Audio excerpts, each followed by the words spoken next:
해가 바뀌면 필요한 이것. 한 해의 일정을 책임지는 달력인데요. 중요한 약속이나 일정을 기록하는 재미가 쏠쏠했죠.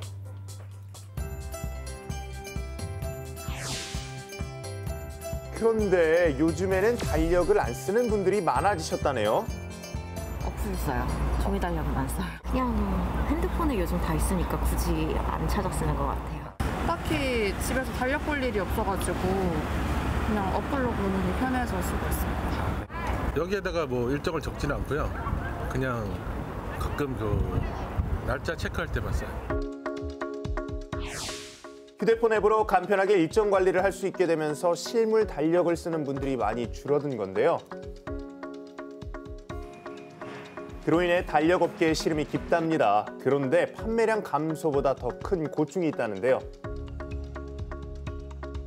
종이값이라든가 스프링 가격이라든가 대체적으로 저 위에 금구 카란다 위에 하는 금구라든가 이런 원자재가 전부 다 올랐습니다. 바로 작년부터 꾸준히 오르고 있는 달력 원자재 가격입니다. 러우 전쟁이 길어지면서 수입 의존도가 높은 펄프 가격이 50% 이상 급상승한 영향이 크다는데요. 업계에서는 이 상황을 어떻게 극복하고 있을지 경기도 파주시 달력 공장을 찾았습니다. 오전부터 달력 제작 작업으로 분주한 공장. 작업 과정을 살펴봤는데요.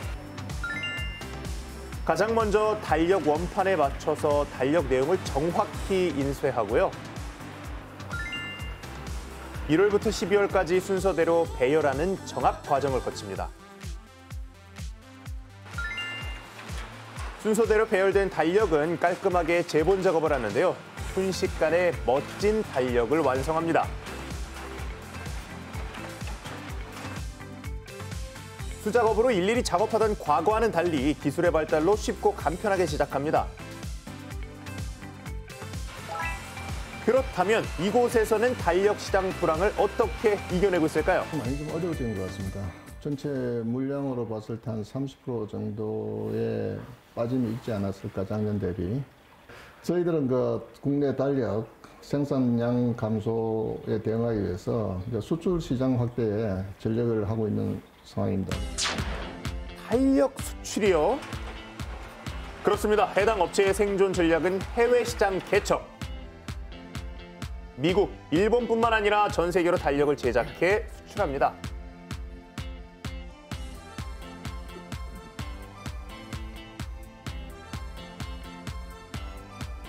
(7월부터 12월까지) 이루어지는 국내 달력 제작 비수기인 나머지 기간을 활용해서 해외 달력을 생산하는 겁니다. 또한 공정의 자동화를 통해 생산성과 효율성을 높였는데요. 기계 도입으로 인건비도 절약하고요. 검수 과정 또한 컴퓨터 기술을 이용해서 정확도를 높였습니다. 또한 원자재 값을 줄이기 위해 정부 기관과 지역 조합이 주도하는 원자재 공동 구매에도 적극적으로 참여, 다양한 방식으로 위기를 극복하고 있었는데요. 가장 중요한 건 판매량이죠. 소비자의 마음을 사로잡기 위한 이색 달력 제작에도 주력. 평범한 달력은 가라. 가계부 달력으로 일정 정리와 생활비 관리를 한 번에. 굿즈 달력도 있답니다.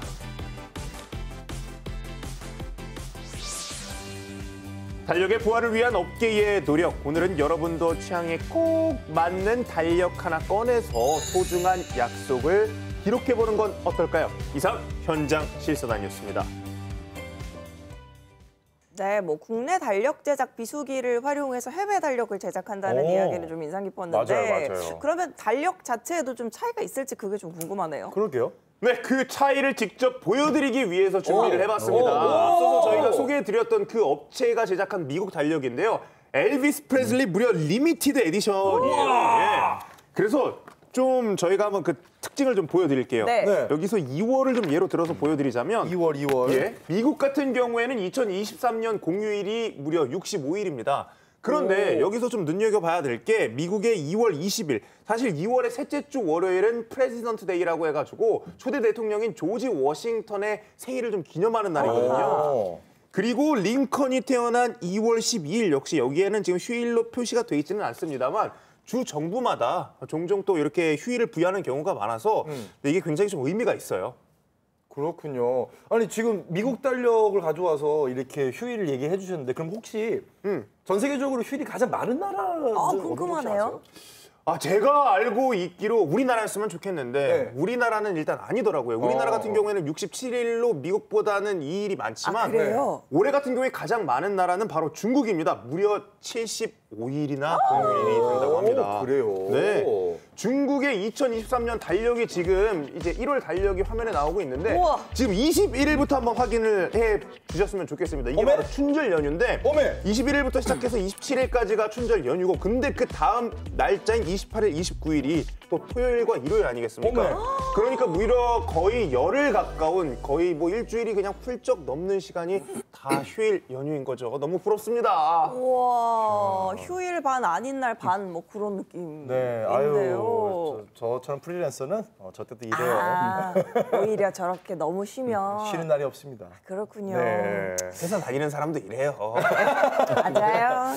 아무튼 네. 근데 뭐 달력 업체에서 아까 이제 보신 것처럼 뭐 부족한 그런 물량 같은 거는 해외 달력 수출하는 걸로 충당을 한다고 쳐도 원자재 비용 같은 게 또 워낙 많이 올라서 그러니까요, 너무 많이 부담되겠어요. 올랐다고 그쵸? 하더라고요. 네.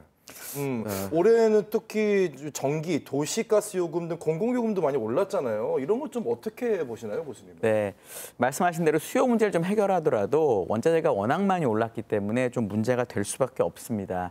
이 종이에 쓰이는 게 펄프고요. 이 펄프 가격도 올랐지만 전기요금이나 도시가스 요금 같은 이 제작에 필요한 이 간접비도 많이 오를 것 같은데 네.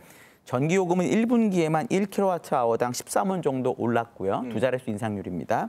도시가스 요금 같은 경우에는 2분기부터 인상이 될 예정이에요. 특히 전기요금 같은 경우는 가정용 산업용을 불문하고 오를 거라서 네. 부담이 많이 될 것 같습니다. 펄프 가격 말씀하셨지만 이게 단순히 달력에만 또 영향을 미치는 요소는 맞아요. 아니잖아요. 그렇죠?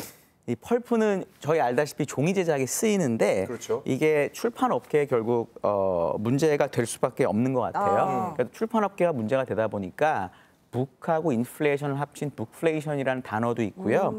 그리고 이 펄프 같은 경우는 기저귀, 물티슈, 파스 같이 많은 곳에 쓰이고 있습니다. 네. 사실 작년에 한 제약회사 같은 경우에는 파스 가격을 10% 정도 5년 만에 올리기도 했다라고 하더라고요. 이 산업통상자원부에 따르면 작년 7월 달에 펄프 가격이 통당 1,010달러 정도였는데 네. 지금 벌써 1,030달러까지 올라와 있고 이게 잘 안 떨어질 것 같아요. 결국은 좀 문제가 좀 지속될 가능성이 높아 보입니다. 네.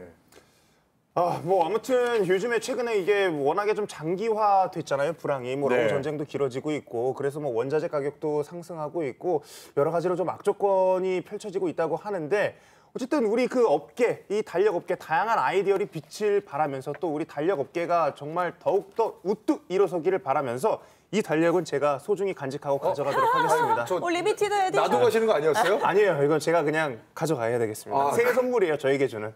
그렇습니다. 저 김진영 아나운서처럼 여러분들도 이 달력 하나 장만하시면서 이 새 느낌을 물씬 풍겨보는 것도 좋을 것 같습니다. 네. 두 분 말씀 오늘 여기까지 듣겠습니다. 두 분 감사합니다. 고맙습니다. 감사합니다.